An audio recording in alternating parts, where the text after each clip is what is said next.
అందరికీ స్వాగతం. ముందుగా ఈ వీడియోలో మనము గ్రిడ్ ద్వారా అవుట్లైన్ ఎలా గీయాలో నేర్చుకుందాము. ఇక్కడ మీరు చూసినట్లయితే నేను బాక్సులు గీసుకున్నాను. అలాగే వైట్ పేపర్ మీద కూడా సేమ్ అంతే సైజు బాక్సులు గీసుకోవాలి. మనం పేపర్ మీద అయితే ఆ ప్రింట్ పేపర్ మీద అయితే ఎంత సైజు బాక్సులు గీస్తున్నామో అంతే సైజు వైట్ పేపర్ మీద కూడా గీసుకోవాలి. ఇక్కడ మీరు చూసినట్లయితే నేను పైన నెంబర్స్ కూడా వేశాను 1 2 3 4 అని. ఇటువైపు దాని మీద కూడా 1 2 3 4 అని వేసాను. అలా వేయడం వల్ల మనకు కన్ఫ్యూజన్ లేకుండా అదే ఆర్డర్లో కింద వరకు జాగ్రత్తగా వేసుకోవచ్చు. మనము బిగినర్స్ ఇప్పుడే డ్రాయింగ్ మొదలుపెట్టిన వాళ్ళు గ్రిడ్ ద్వారా అయితే అవుట్లైన్ పర్ఫెక్ట్గా వస్తుంది. మీరు అంతగా కావాలనుకుంటే ఈ గ్రిడ్ని ఇంకా చిన్న చిన్న బాక్సులుగా కూడా వేసుకోవచ్చు. కాకపోతే అలా చిన్న బాక్సులు వేయడం వలన మనకి ఎక్కువ అవుట్లైన్ వేసేసిన తర్వాత ఎక్కువ రబ్ చేయాల్సిన అవసరం ఉంటుంది. అలాంటప్పుడు అవుట్లైన్ కూడా చెరిగిపోతుంది. అందుకని కొంచెం పెద్ద బాక్సులు వేసుకుంటేనే మంచిది. ఇంకొకటి, ఈ పెద్ద గ్రిడ్ వేసుకోవడం వల్ల యూజ్ ఏంటంటే మనకి ఇప్పుడు పెన్సిల్తో కూడా మెజర్ చేసుకుంటూ వేసుకోవచ్చు. అప్పుడు మనకి నిదానంగా పెన్సిల్తో మెజర్ ఎలా చేయాలో కూడా అర్థమవుతుంది. 2 రకాలుగా దీనివల్ల మనకి యూజ్ ఉంది. మీరు ఇక్కడ చూసినట్లయితే నేను ఇప్పుడు ఐ గీస్తున్నాను కదా, ఐ ఆల్మోస్ట్ ఈ చివరి ఎడ్జ్ నుంచి ఈ చివరి వరకు ఉన్నట్టుగా అనిపిస్తుంది మనకి. అలాగా ముందు ఐ గీసుకునేటప్పుడు ఎప్పుడైనా సరే మనం ఐ షేప్ ఎలా ఉందో చూసుకోవాలి. యాజ్ ఇట్ ఈజ్గా 100% మనం గీయలేకపోయినా 70 to 80% మనం జాగ్రత్తగా ఐ షేప్ని అలాగే గీయాలి.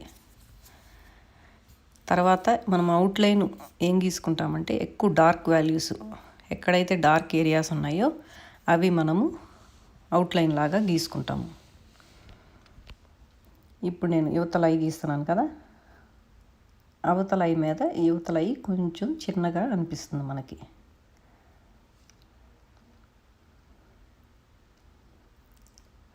అందుకని మనం కొంచెం చిన్నగా గీసుకోవాలి. ఇప్పుడు ఇక్కడ నోస్ గీసేటప్పుడు నేను ఎప్పుడైనా సరే, అది మనం అవుట్లైన్ గీసేటప్పుడైనా సరే మనము పెన్సిల్ని యాంగిల్గానే పెట్టుకోవాలి. అవుట్లైన్కి కూడా మనం పెన్సిల్ని యాంగిల్గా పెట్టుకుని అవుట్లైన్ గీయాలి. ఎప్పుడు షార్ప్గా ప్రెజర్ పెట్టి గీయకూడదు. ఇప్పుడు సైడ్ ఇక్కడ కొంచెం స్మైలీ ఫేస్ కాబట్టి కొంచెం అక్కడ చీక్స్ దగ్గర ఎత్తుగా ఉంది. అవి కూడా మనం అవుట్లైన్లోనే ఒక్కసారి మనం గీసుకుంటే మనకి తర్వాత షేడింగ్ చేసేటప్పుడు మనకి కొంచెం ఈజీ అవుతుంది. అటు చీక్స్ ఇటు చీక్స్కి కూడా అది జస్ట్ ఒక లైన్ లాగా జాగ్రత్తగా గీసుకోవాలి. ఈ గ్రిడ్ ద్వారా బిగినర్స్కి కొంతవరకు బాగా నేర్చుకునే అవకాశం ఉంటుంది.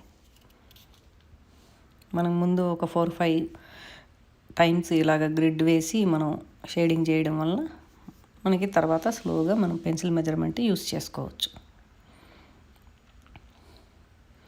ఇందులో హెయిర్ గీసేటప్పుడు కూడా మనము హెయిర్ ఎటువైపు అయితే ఎక్కడైతే డార్క్ స్ట్రోక్స్ లాగా మనకి కనపడుతుందో అక్కడ మనము ఒకసారి ఆ టైప్లో అక్కడ మనకి వైట్కి సైడ్ హెయిర్ కూడా వైట్ హెయిర్ కనిపిస్తుంది కదా, అలాంటి చోట మనం జస్ట్ ఒక లైన్స్ గీసుకుంటే మనకి తర్వాత హెయిర్ షేడింగ్ చేసేటప్పుడు ఆ స్ట్రోక్స్ని కొంచెం ముందుగానే డార్క్ చేసుకుని అలా వేసుకోవచ్చు.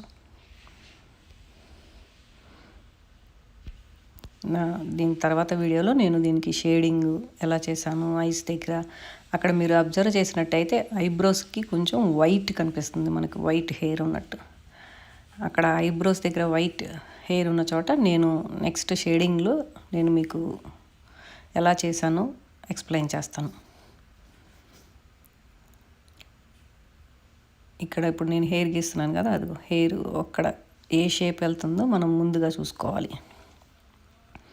ఇక్కడ ఇయర్స్ మనకు అంత ఎక్కువ కనిపించట్లేదు, జస్ట్ మనం లైట్గా ఎడ్జస్ట్లో మటుకు గీసుకుంటే చాలు. అది ఆల్మోస్ట్ హెయిర్లో మొత్తం కలిసిపోయింది. మనము ఇక్కడ ఇప్పుడు కింద నెక్ గీస్తున్నాం కదా, ఇటు సైడ్ హెయిర్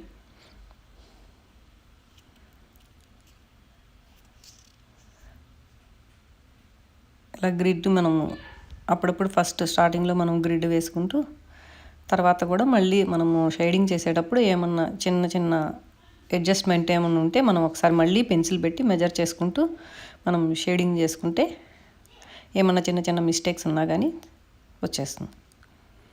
థ్యాంక్ యూ.